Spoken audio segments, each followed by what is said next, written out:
The moment the call came in, no one in the royal household could believe it. Prince William, the future king, the man groomed from birth to lead the British monarchy, had collapsed. The urgency in the voice on the other end of the line was unmistakable, a trembling mix of panic and disbelief that would ripple through the corridors of Buckingham Palace. Staff members froze mid-step, glances exchanged like silent alarms. Something was terribly wrong. Something that threatened not only a life, but the very stability of a centuries-old institution. Could it really be happening? Could the heir to the throne truly be on the brink of death? Before we continue, please hit the like button, subscribe to the channel, and turn on the notification bell for updates. It all began in the quiet hours of the night, hours when the palace should have been calm, when security teams were on routine rotations, when the world was asleep and oblivious. But the world was about to awaken to chaos. Inside the palace, the scene was anything but calm. Doctors, aides, and personal assistants moved quickly, whispering urgently. Phones rang incessantly. Emergency protocols were activated, some previously rehearsed only in drills. And yet, even with all the preparation, no one could have anticipated the full scope of what was unfolding. The first reports were vague but chilling. William had complained of sudden severe chest pains, fatigue unlike anything he had ever experienced, and difficulty breathing. The personal physician, a trusted member of the royal medical team, had immediately recognized the signs of something critical, something that required immediate intervention. Within minutes, an ambulance had been summoned to the palace gates. Security cordoned off every entrance. Sirens wailed in the London night, slicing through the eerie calm of the royal neighborhood. A hush fell over the palace staff. Even the oldest aides, who had weathered decades of royal drama, felt a knot of fear tighten in their chests. This was unprecedented. Nothing could have prepared them for this. And then came the whispers, spreading like wildfire through the palace corridors and beyond. What exactly had happened? Was this a heart attack? A stroke? A sudden, unexplained collapse? The ambiguity only fueled anxiety. For the royal family, health crises are not just private matters. They are matters of national importance. Any instability in the line of succession, especially involving the future king, sends tremors through both the monarchy and the public. Already, staff were scrambling to manage what they feared could become a public relations nightmare. Cameras outside Buckingham Palace had begun to flicker to life, their operators sensing that something unprecedented was unfolding. Social media was quietly buzzing, but nothing could capture the gravity of what the palace itself was grappling with behind closed doors. And then, almost simultaneously, a private jet was being readied. Prince Harry and Meghan Markle, who had been living in relative seclusion in California, were suddenly back in the United Kingdom, their departure shrouded in secrecy. No press announcements, no prior warnings, just an urgent flight across the Atlantic. The reasons were initially unclear, and speculation was rampant. Why would they leave everything behind on a moment's notice? Was it merely familial duty, a response to the health crisis? Or was there something deeper, more calculated, hidden beneath the surface of their sudden return? And most importantly, how would their presence complicate an already tense and volatile situation inside the palace walls? The tension within the royal household was almost palpable. King Charles, now reigning, had to navigate not only the health emergency of his eldest son, but also the delicate dynamics of a family fractured by years of public scrutiny, private grievances, and long-standing tensions. Camilla, the queen consort, was reportedly acting as both support and mediator, balancing her husband's needs with the urgency of ensuring that the monarchy appeared composed in the eyes of the public. The staff, many of whom had spent decades observing the subtleties of royal interactions, understood instinctively that this was a moment where history could pivot on the smallest decisions, on the most delicate gestures. A wrong word, a misinterpreted action, or an untimely revelation could cascade into a full-blown scandal, one that might dominate headlines around the globe. Meanwhile, in California, Harry and Meghan had left behind the life they had meticulously built. Their luxurious mansion, their daily routines, their circle of friends, all abandoned in an instant. Sources suggest that the couple were met with a flurry of last-minute instructions, secure communications, and even some conflicting advice from advisors both inside and outside the royal inner circle. The flight itself was tense. Reports indicate that Harry, usually composed under pressure, displayed unusual agitation.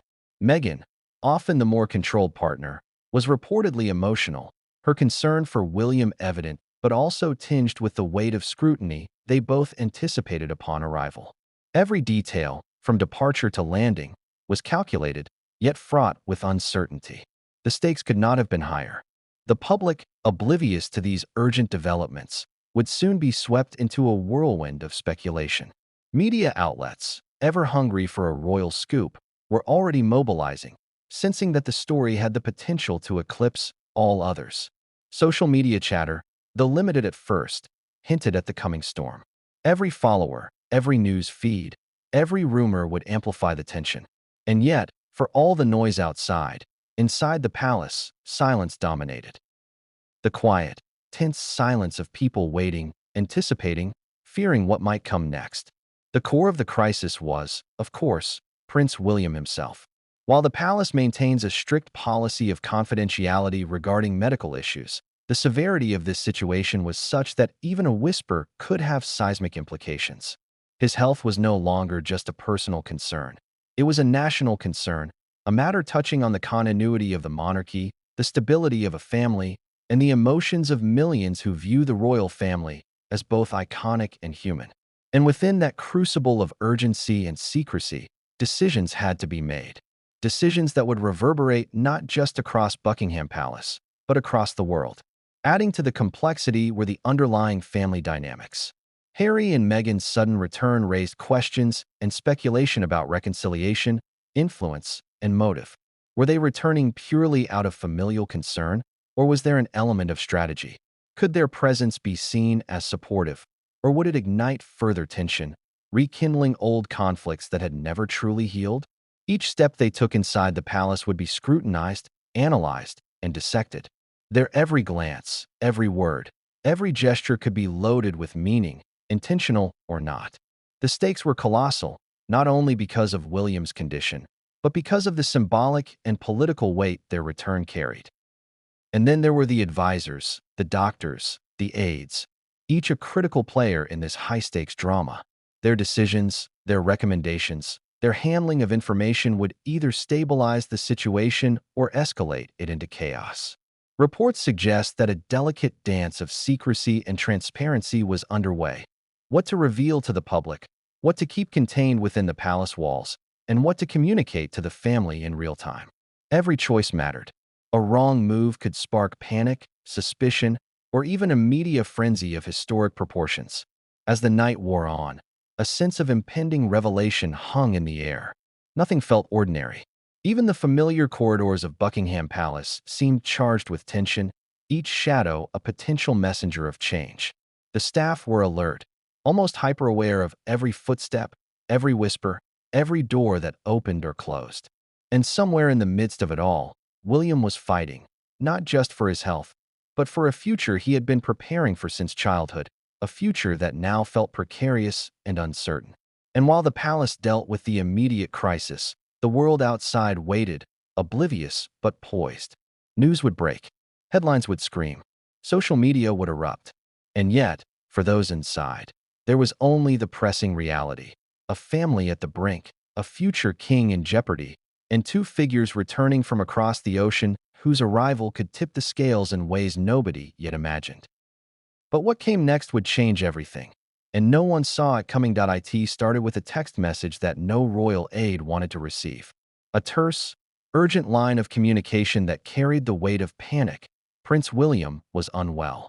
At first, those closest to him assumed it was one of the routine bouts of exhaustion or stress that came with being heir apparent. After all, the Prince of Wales had spent decades under unrelenting pressure. Public duties, charitable obligations, and private responsibilities stacked endlessly atop one another. But this time, the message was different. The words carried an unmistakable fear. Something was critically wrong. The palace staff, who had dealt with decades of minor health scares, immediately went into high alert. Telephones rang off the hook. Couriers were dispatched to relay information to doctors, security, and the inner circle. Sirens in the distance had no relevance. This was a private emergency, and it needed to be contained before it became a public catastrophe. And yet, despite all the secrecy, a shiver of anxiety ran through the corridors, because everyone knew that when a royal's health takes a sudden turn for the worse, nothing remains private for long. Reports indicate that the first signs of the crisis were subtle but alarming. William complained of extreme fatigue, dizziness, and a sensation of pressure in his chest. Staff initially thought it might be stress or a migraine, but the intensity of his symptoms quickly suggested something far more serious. The palace physician was summoned immediately. In whispered, tense conversations, the diagnosis became chilling. This was not a minor ailment. Whatever William was facing required immediate medical attention. The realization hit the aides like a thunderclap. This could be life-threatening. Within minutes, a flurry of action took place. Security cordoned off entrances. Only authorized personnel could move through the palace, and cameras, normally kept out of sensitive areas, were temporarily disabled. Emergency medical teams were positioned strategically, ready to intervene at a moment's notice. Every movement was precise, calculated, and designed to maintain both privacy and order. But precision alone could not calm the rising panic. The fear was palpable, running through the veins of the palace staff like electricity. And then the first ambulance arrived.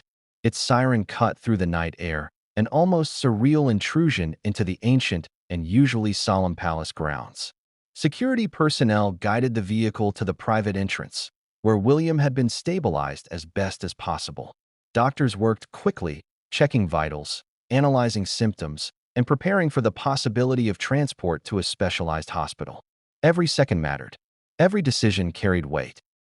Not just for William's survival, but for the stability of the royal household. While medical staff acted, a different kind of urgency gripped the rest of the palace. Communications were frantically sent to King Charles, Camilla, and other members of the family. Advisors convened emergency strategy meetings, attempting to anticipate every possible outcome. The goal was to control the situation, to manage information, to prevent leaks, and to prepare for the inevitable questions from both the public and the media. But even within these controlled settings, fear was difficult to contain. The sense of uncertainty was overwhelming. In the midst of this chaos, reports suggest that William himself remained stoic, displaying a calm that belied the severity of his condition. A lifetime of public appearances and media scrutiny had honed his ability to remain composed under pressure. Yet even this composure could not mask the physical toll of what he was enduring. Those closest to him noted that his breathing was labored, his movements deliberate and measured, but each step carried the unmistakable weight of someone battling a critical condition. Meanwhile, outside the private rooms, palace aides whispered urgently, their words carrying through the halls in fragmented tones. "It's worse than we thought. The doctors are concerned. We may need the family immediately." Each phrase layered more anxiety onto an already tense environment. And then came the realization that would escalate the crisis even further. Harry and Meghan were on their way back to the United Kingdom. Their sudden return, shrouded in secrecy, added an unexpected twist to an already dire situation.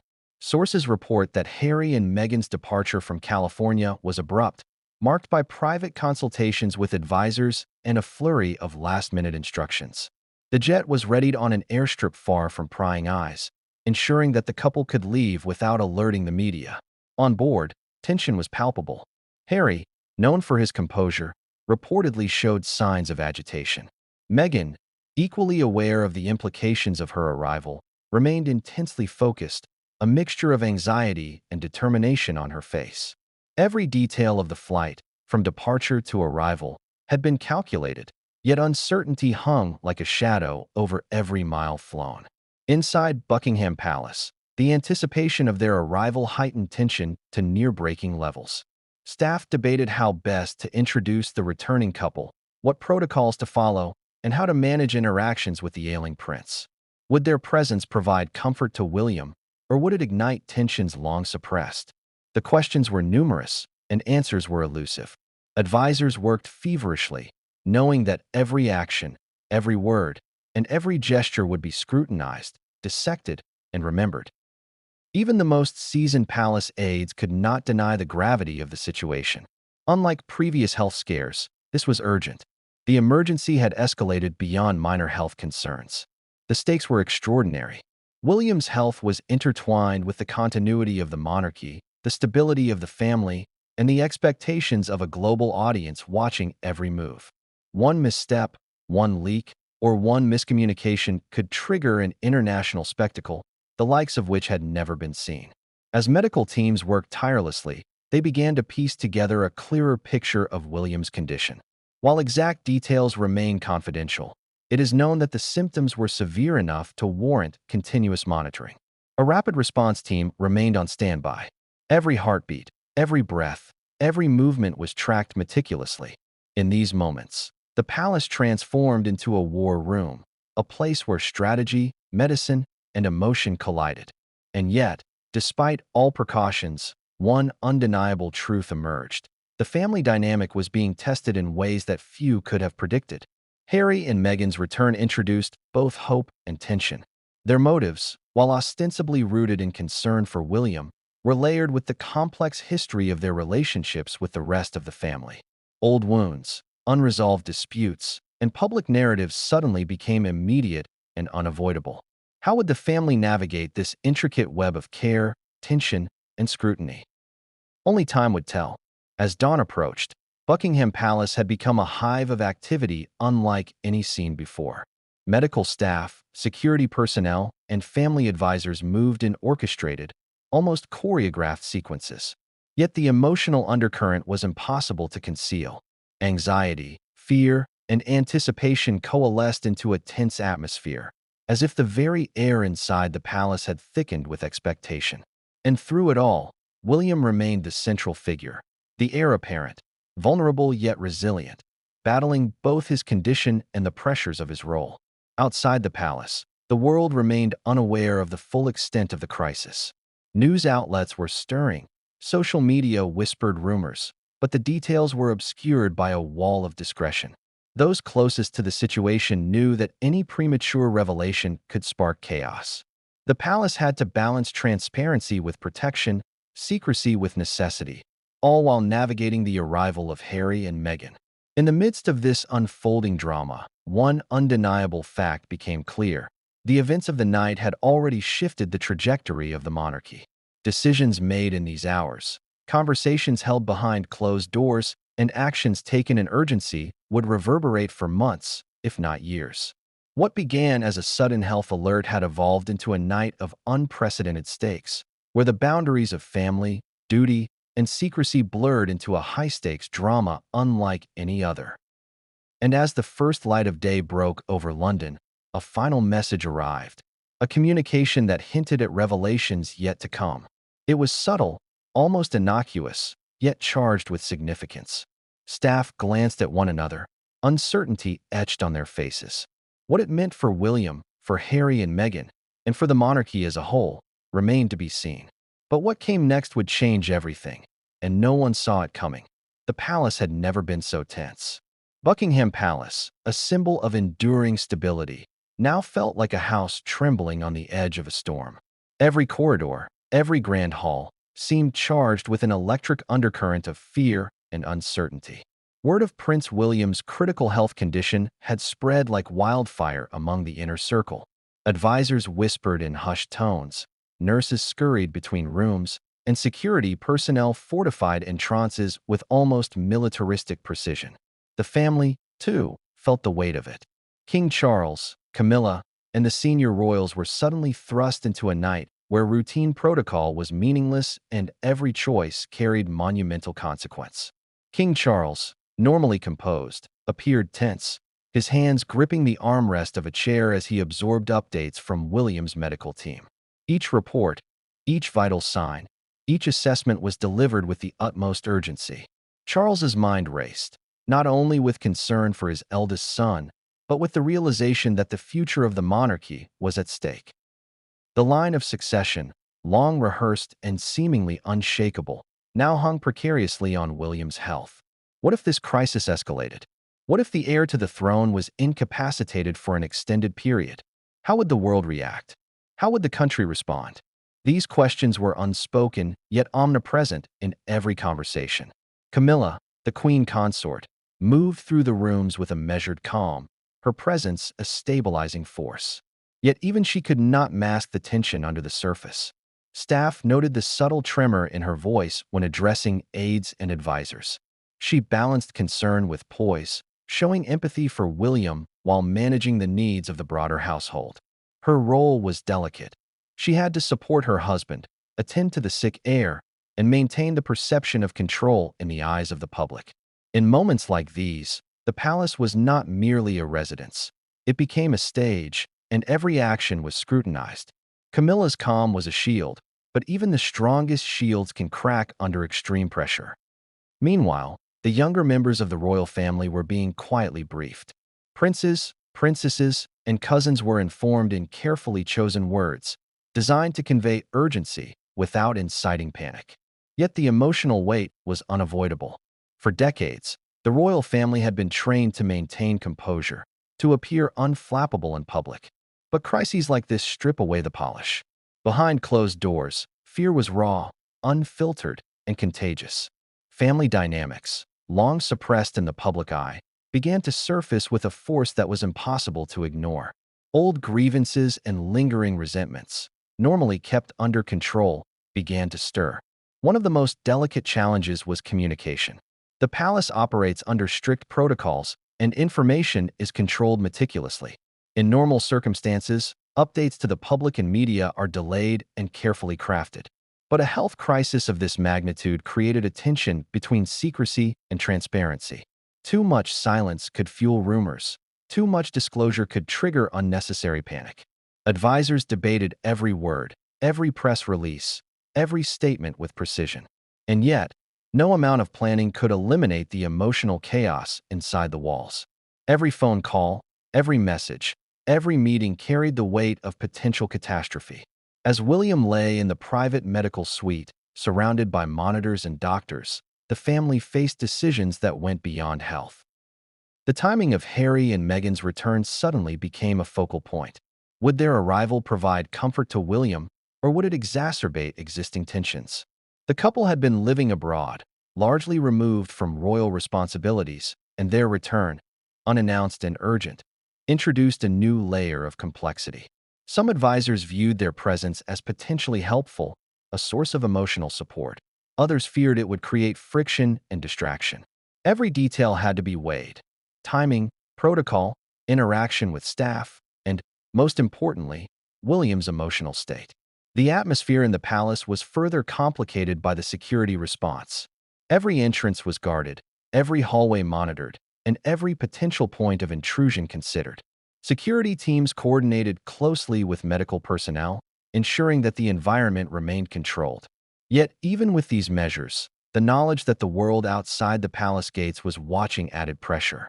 News agencies, social media users, and international observers would inevitably piece together fragments of information. The palace staff had to operate with precision while simultaneously managing human emotion, a nearly impossible task under ordinary circumstances, let alone in the midst of a health crisis. Within the family, emotional undercurrents were volatile. King Charles's concern for William was personal and profound, but also compounded by the responsibilities of leadership. He had to make decisions not only for his son's health, but for the stability of the monarchy. Camilla balanced empathy with strategy, understanding the delicate dynamics between family members.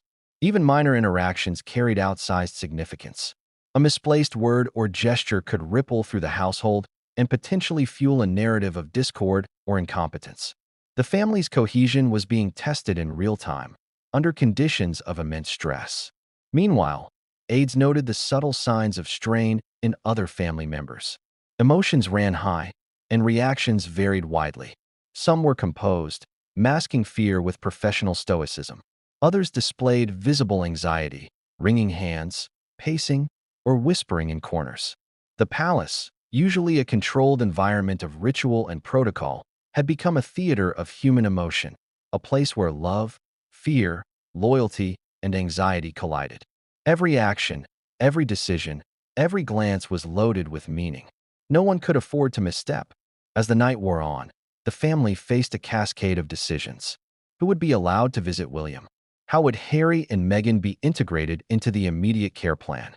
How should updates be communicated to the public, and when? Each choice was fraught with consequence.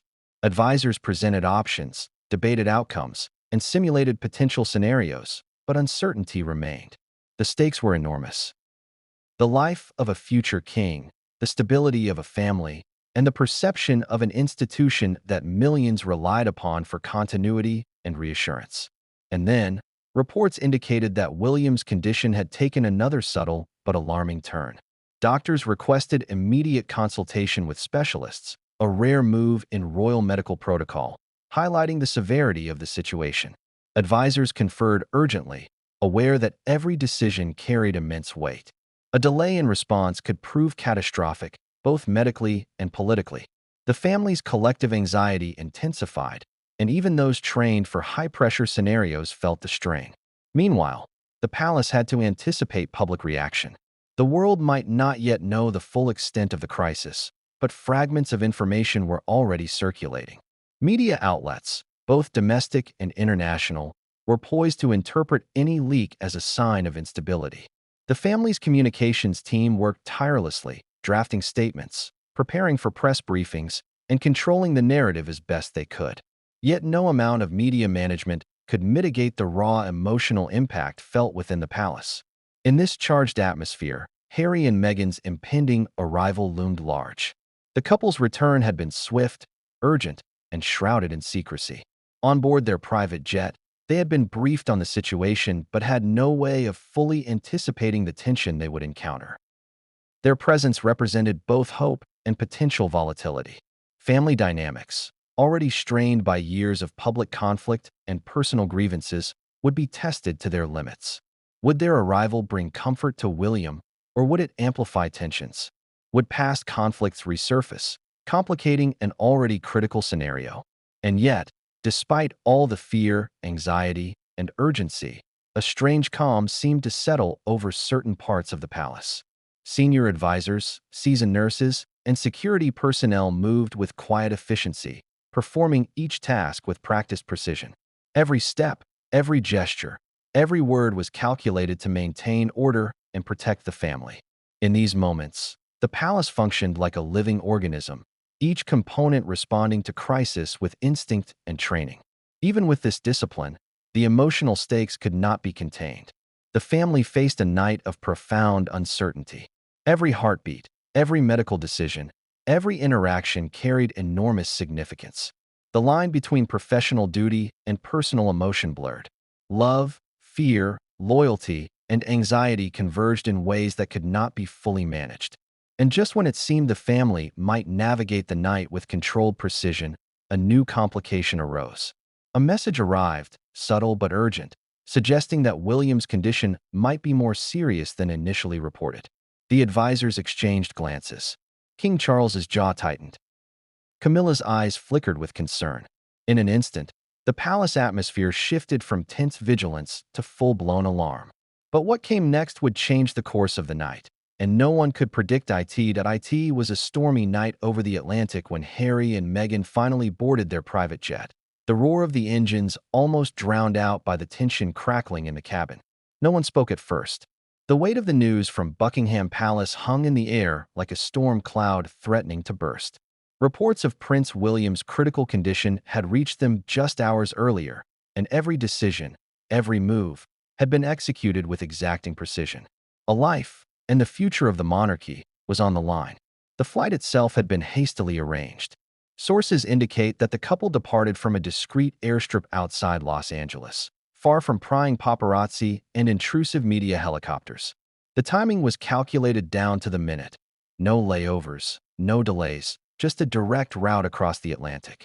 Inside the jet, Meghan, usually composed, appeared tense, her hands gripping the armrests as she stared at the darkened clouds outside the window. Harry paced briefly, running through every scenario, replaying updates from palace staff and advisors. Each update was laced with uncertainty, each communication a mix of fear and urgency. It wasn't just William's condition that weighed on them. Their sudden return also carried the heavy burden of family history. For years, Harry and Meghan had been largely absent from the daily life of the royal household. their exile self-imposed after years of tension, public scrutiny, and personal conflict. Their relationship with William had been strained, a mix of brotherly love, rivalry, and resentment. The timing of this crisis, urgent, unexpected, and severe, meant that they were stepping into a situation where emotions were raw and history could not be ignored. Security aboard the plane was tight. Royal protocol dictated that no outsider could know the details of their travel, and yet, inside the cabin, the pressure was almost suffocating. Harry reviewed communications from Buckingham Palace once more, cross-checking timelines, reassessing the protocols for their arrival, and considering the delicate task of meeting William without escalating existing tensions. Meghan, equally focused, was reviewing notes on William's current medical status, potential interactions with his doctors, and the layout of the private medical suite where he was being monitored. Every detail mattered. The wrong move could be interpreted as intrusion, provocation, or even betrayal. The flight attendants were tense as well, aware of the gravity of their passengers' mission. This was not a leisurely trip across the Atlantic. It was a strategic operation under extraordinary circumstances. The atmosphere was thick with emotion, fear, anxiety, anticipation, and every word, every gesture was carefully measured. Even the hum of the engines seemed to underscore the urgency of the situation. Every mile traveled brought them closer to a reality they could neither fully prepare for nor control. As the jet approached European airspace, updates from Buckingham Palace became more frequent. Advisors relayed minor but critical details. William had been stabilized, but his vitals remained unpredictable. Security protocols were heightened. Certain rooms had been cleared in anticipation of their arrival. And amidst these updates, a subtle yet unmistakable tension emerged. Some aides appeared wary of Harry and Meghan's presence. While the crisis demanded support, the history of conflict could not be ignored. Their arrival, while motivated by concern, could introduce an unpredictable variable into an already volatile situation. The royal couple remained silent for long stretches, each lost in thought. Meghan reflected on the years they had been distanced from the palace, the public judgment they had endured, and the family dynamics that had always complicated their relationships with William, Charles, and other senior royals. Harry, meanwhile, wrestled with the dual role of brother and public figure. He was expected to be compassionate, supportive, and discreet, yet he also carried the weight of past grievances, public narratives, and the knowledge that every action would be scrutinized. Together, they were navigating not only a personal emergency, but also a complex web of history, expectation, and public perception. The cabin lights were dimmed to reduce stress and encourage calm, but the emotional atmosphere was anything but calm. Every glance between Harry and Meghan was loaded with meaning, unspoken words reflecting concern, strategy, and the unknown. Outside, the night was stormy, a mirror of the turbulence inside the plane. Turbulence was inevitable, both literal and metaphorical. The moment they landed, the real challenge would begin: negotiating access, interacting with family members, and navigating the emotional minefield that awaited them. As the plane descended into London, the first signs of dawn broke through the storm clouds. The city below was quiet, almost eerily still, unaware of the unfolding crisis above. The royal airfield had been secured with heightened measures. Ground staff were briefed to minimize visibility, prevent leaks, and ensure the arrival was executed with maximum discretion. Every step of the landing had been planned meticulously, but even the most careful planning could not guarantee a smooth transition into the palace. Once on the ground, Harry and Meghan were whisked into waiting vehicles, avoiding media exposure as much as possible. The streets were eerily empty, the usual bustle of morning traffic replaced with a near-silent procession of luxury cars and security personnel. Inside the vehicles, tension remained high. Neither spoke much.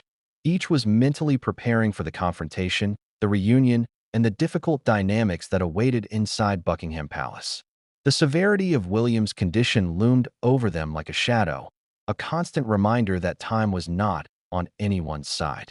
At the palace, anticipation was reaching a fever pitch. Staff and advisors were preparing for their arrival, unsure how William would react. Would he welcome his brother and sister-in-law with gratitude, or would old tensions surface in a moment of vulnerability?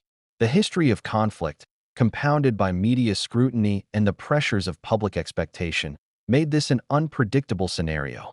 Every member of the palace staff was acutely aware that the arrival of Harry and Meghan could either stabilize the situation or intensify it. The stakes were monumental. Inside the private medical suite, William's condition remained critical. Doctors monitored him closely, adjusting medications, reviewing vital signs, and consulting with specialists.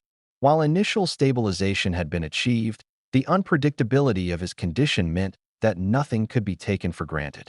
Every heartbeat, every breath, every minor fluctuation in vitals was scrutinized. The medical team operated under intense pressure, aware that even a small error could have catastrophic consequences. Harry and Meghan's vehicle arrived quietly, a testament to the palace's commitment to discretion. Security personnel moved swiftly, ushering the couple into the palace through a side entrance designed to minimize exposure. Yet, even in this controlled environment, the emotional stakes were high. Family members awaited them, medical personnel continued their vigil, and advisors prepared for a cascade of decisions that could alter the course of the night. The air was thick with anticipation, anxiety, and uncertainty. As Harry and Meghan finally approached William's room, the gravity of the situation became tangible. The heir to the throne lay in a private medical suite, surrounded by monitors and medical staff. The room, normally a place of calm routine, now felt like a crucible where history, emotion, and urgency converged. Every gesture, every word, every glance carried significance. The couple knew they were walking into a scenario where one misstep could have far-reaching implications. The tension was almost unbearable. And then, in the quiet moments before the reunion, a subtle yet powerful realization struck both Harry and Meghan. The night was far from over. Every interaction, every decision, every word spoken in the coming hours would reverberate through the palace, the family, and the world. The stakes were extraordinary. Every action would be analyzed, every gesture interpreted. And yet, despite the intensity, there was no turning back. The flight was over. The landing had been made. The night had only just begun. But what came next inside Buckingham Palace would shock everyone and alter the course of the crisis in ways no one could have predicted. The palace had never seen anything like it. Buckingham Palace, with its centuries of ceremony and order, was suddenly a hive of urgent activity. The news of Prince William's critical health condition had triggered a silent panic that raced through every corridor, from the grandest halls to the smallest service rooms. Staff members, many of whom had spent decades serving the royal household, moved with a mix of precision and anxiety, each aware that any misstep could have repercussions far beyond the palace walls. Inside the staff quarters, whispers carried like electricity. Housekeepers who usually moved silently with practiced grace now whispered urgently, coordinating with aides, security, and medical personnel. The usual rhythm of palace life was replaced by frenetic, almost chaotic energy. Every message was scrutinized. Every instruction was delivered with heightened emphasis. Even the most seasoned members of the household felt the weight of uncertainty pressing down, like a storm waiting to break. Security teams tightened their presence, erecting temporary barriers and restricting access to critical areas. Guards exchanged terse nods, signaling the arrival of VIPs and medical teams. Every corridor, every entrance, every stairwell was monitored with an intensity that matched the gravity of the situation. Reports indicated that even minor deviations from standard procedures were flagged immediately. A slip of a key, a door left ajar, a phone call unaccounted for, all could be disastrous. The palace had transformed into a tightly controlled zone, where every movement was calculated to protect both the heir and the integrity of the household. The medical team, operating under immense pressure, coordinated around the clock. Nurses and doctors hovered near William's bedside, monitoring vital signs and adjusting treatments with meticulous care. Each shift brought new updates, each minute carried weight, and each small change in condition was met with immediate response. The staff, normally trained for protocol rather than high-stakes crisis management, were suddenly thrust into a scenario where instinct and experience collided. Emotional undercurrents ran high. Fear, loyalty, and anxiety mixed with professional duty. creating a tense atmosphere where every person's focus was absolute. In the midst of this controlled chaos, the arrival of Harry and Meghan added an unexpected variable. Aides scrambled to adjust schedules, rearrange security, and coordinate entry points for the couple. While their return was ostensibly about family support, it also presented a logistical and emotional challenge. Staff had to anticipate how William would respond, how the presence of the couple would affect other family members, and how to manage interactions in a way that minimized conflict and maximized calm. Even minor missteps could be amplified, given the intense scrutiny both the public and media would place on every action. Palace aides worked in teams, communicating through discrete channels to ensure that information flowed accurately and efficiently. One group monitored media outlets and social media, tracking rumors and controlling potential leaks. Another coordinated logistics, ensuring rooms were prepared, vehicles were ready, and access points were secure. The medical team maintained constant updates, while security teams enforced perimeter control. It was an orchestration of precision, tension, and human emotion, all converging around the health of one man and the presence of two others returning unexpectedly from across the globe. The staff themselves experienced a range of emotions. Veteran aides who had weathered decades of royal crises were tense, their usual composure challenged by the immediacy and severity of the situation. Younger members, less experienced with high-pressure events of this magnitude, were visibly shaken. They whispered in corners, exchanged anxious glances, and sought guidance from more seasoned colleagues. For many, this was more than a professional challenge. It was a personal test of loyalty, composure, and resilience under pressure. Meanwhile, the atmosphere inside the palace was layered with a mix of hope and apprehension. Everyone knew that William's condition, while stabilized, remained precarious. The presence of Harry and Meghan introduced both comfort and uncertainty. While their return could provide emotional support, it also threatened to reignite old tensions and conflicts. Staff had to navigate this duality, balancing the practical needs of care with the emotional dynamics of the family. Every decision, when to bring the couple into the room, how to position them, how to manage their interactions, was calculated with painstaking attention to detail. Even minor details became crucial. Lighting in the corridors was adjusted to avoid startling William. Sound levels were monitored to maintain a calm environment, and the movement of staff was choreographed to minimize disruption. Every action carried significance. A misstep could escalate tension, provoke anxiety, or inadvertently communicate a lack of control. The palace had become a living organism, every member a critical component, working under intense pressure to maintain order while responding to a rapidly evolving crisis. The emotional landscape was just as complex as the logistical one. Fear mingled with loyalty, uncertainty with experience, and concern with anticipation. Staff members found themselves navigating relationships not only with the family, but with each other. Conflicting emotions surfaced: pride in performing duties flawlessly, frustration at perceived inefficiencies, and anxiety over the unknown outcomes. Each person had a role to play, but the human element was unavoidable. Emotions, subtle yet powerful, shaped every decision, every interaction, and every response to William's condition. At the same time, rumors and speculations quietly rippled through the palace. Whispers about Harry and Meghan's motives, the severity of William's health, and the potential implications for the monarchy began to circulate among aides. While most were trained to maintain discretion, the human tendency to speculate in moments of uncertainty emerged. These whispers, though largely contained, added a layer of tension to an already charged environment. Staff had to manage not only practical logistics, but also the undercurrent of speculation, ensuring that both reality and perception were controlled. Medical updates continued to flow in. William's condition was stabilized, but the team remained vigilant, aware that the situation could shift at any moment.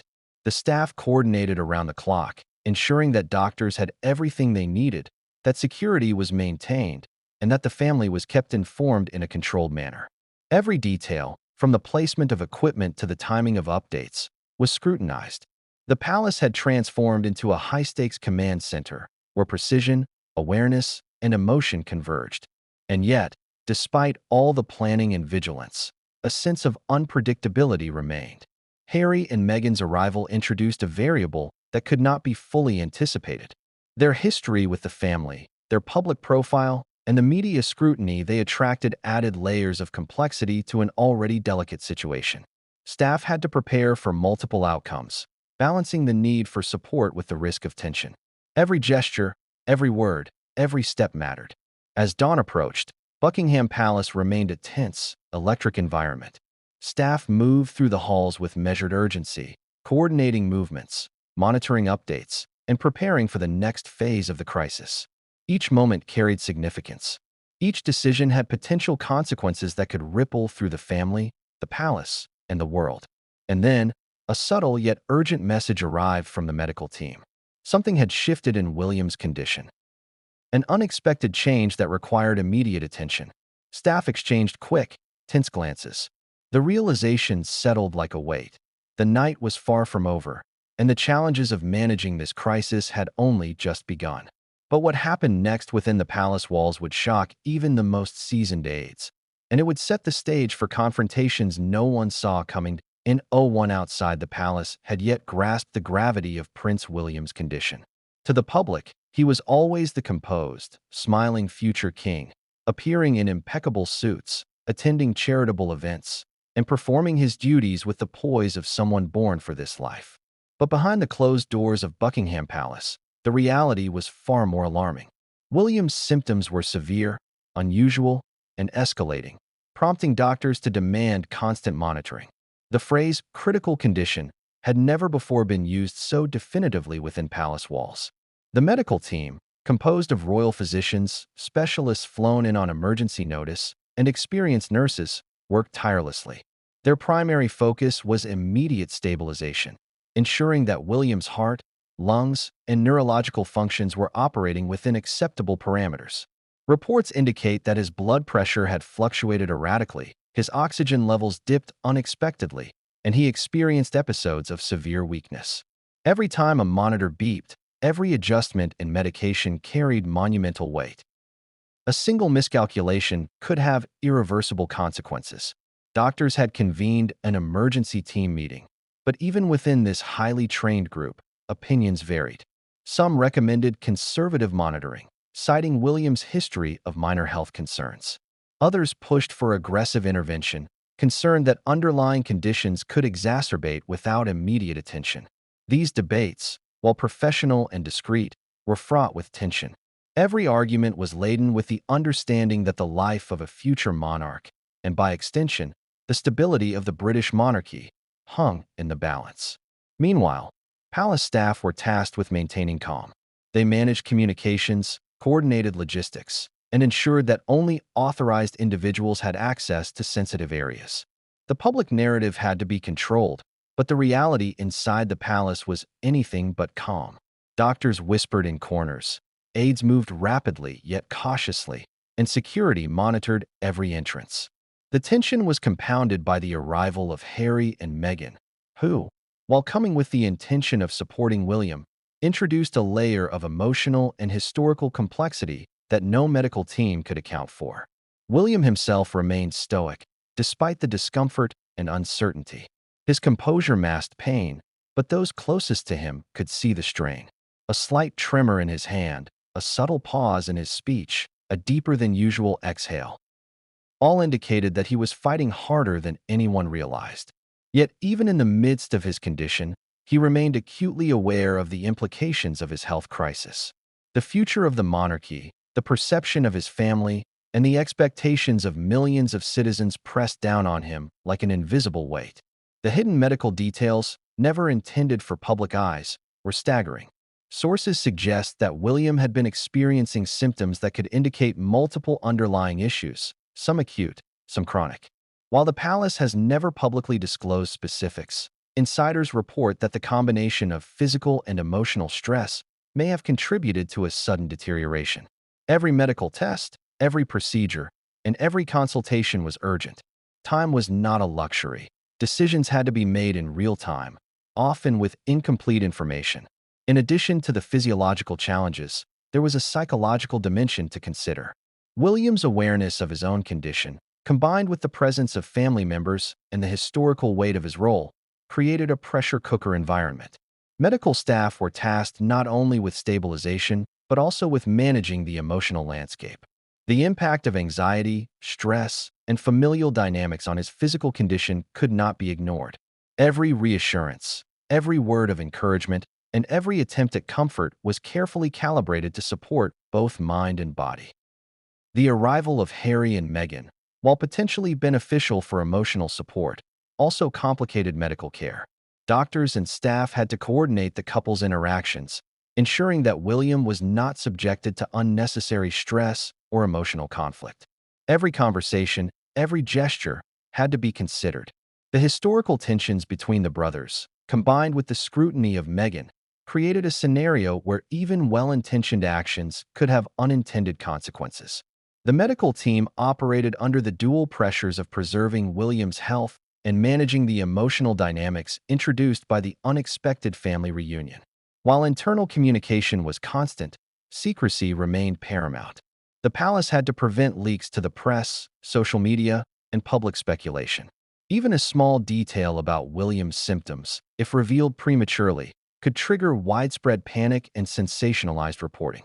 Staff moved cautiously, aware that every conversation, every document, every movement could be interpreted, leaked, or misconstrued. The challenge was extraordinary. Maintaining an environment of calm, managing a medical emergency, and navigating complex family dynamics, all without allowing the outside world to detect the turmoil within. Medical updates flowed in with a regularity that underscored the severity of the situation. William's vitals were monitored continuously, adjustments to treatment were made hourly, and specialists consulted remotely when necessary. The palace, in essence, had become a 24-hour command center for medical care. The juxtaposition of routine royal life with this intense, life-threatening crisis created a surreal environment.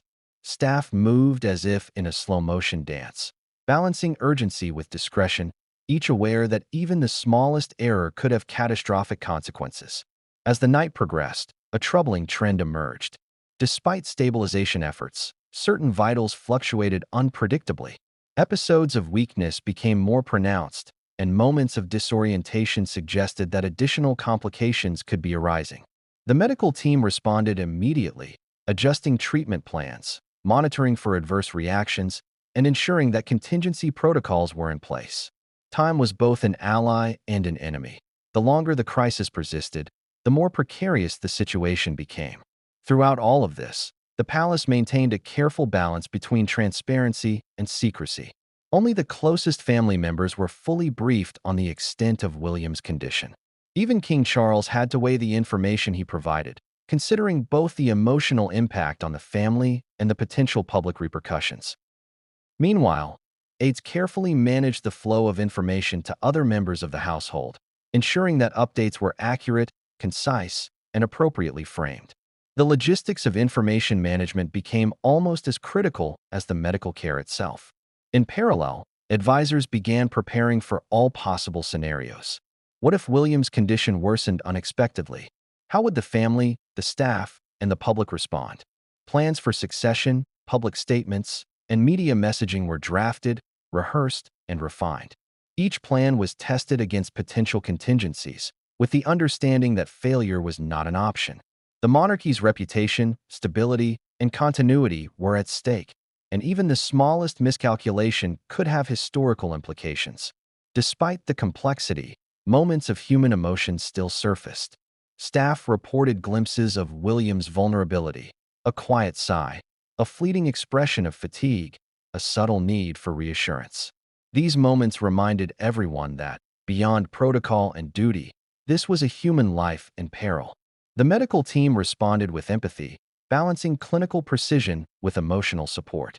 Every touch, every word, every gesture was calibrated to provide comfort while maintaining professional standards. As Harry and Meghan arrived and began navigating the palace, the hidden medical details became even more critical. Staff had to coordinate access, ensure minimal disruption, and manage interactions that were inherently fraught with emotional complexity. The presence of the couple introduced variables that could influence William's condition, both positively and negatively. Doctors, aides, and advisors worked tirelessly to ensure that the medical, logistical, and emotional aspects of care remained aligned. And then came the moment that would define the night. An update from the medical team that suggested an unexpected development. While William's condition had been stabilized, new signs indicated that complications could arise suddenly, requiring immediate action.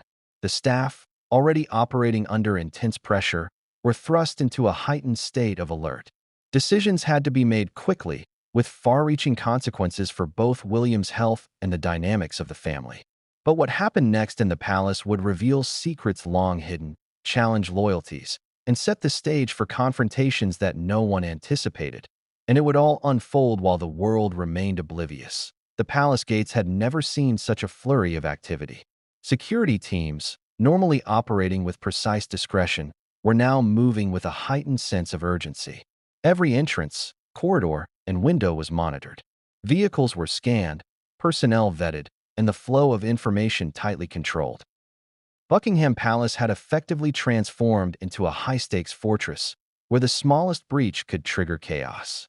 The news of Prince William's critical health condition had pushed the security apparatus to its limits, and every member of the team understood the gravity of the situation. Inside the palace, the tension was palpable. Advisors coordinated with security to ensure that only authorized personnel could access the medical suite. The list of people allowed near William was carefully curated, with anyone deemed non-essential kept at a distance. Security officers stationed themselves at key points, scanning every movement, observing every interaction. Their mission was simple yet monumental: protect the heir, manage potential threats, and maintain the illusion of calm to the outside world. Yet, even with these protocols, panic lingered beneath the surface. Aides whispered anxiously, staff moved briskly but cautiously, and tension rippled through every hallway. The atmosphere was charged, a mix of fear and anticipation, as if the walls themselves were holding their breath. Staff members knew that every gesture, every misstep, could have consequences not only for William's safety, but for the stability of the entire royal household. Reports suggest that security teams faced unprecedented challenges that night. Unverified information, anonymous tips, and potential media leaks all demanded immediate attention. Every phone call was monitored, every email scrutinized, and every staff member questioned to ensure adherence to protocol. Even minor deviations were treated as potential threats. The palace was operating under a state of heightened alert, and there was no room for error. The arrival of Harry and Meghan further complicated matters. Their unexpected return introduced a variable that the security teams had to manage with extreme care. While their presence was ostensibly for family support, the couple's celebrity status, history of media scrutiny, and complex relationship with other members of the royal family created unpredictable dynamics. Security had to plan for every possibility: emotional confrontations, unexpected media exposure, and interactions with staff and advisors. Every decision had to be calculated to maintain control while preserving the privacy and safety of William. Inside the medical suite, staff reported that William remained stable but vulnerable. Doctors continued to monitor his condition, adjusting treatments in real time, while security officers ensured that no unauthorized person entered. The proximity of family members, while emotionally significant, introduced risks. Advisors had to balance access with protection, ensuring that William's health remained the top priority. Every movement, every conversation, every decision carried weight. Communication between teams was constant.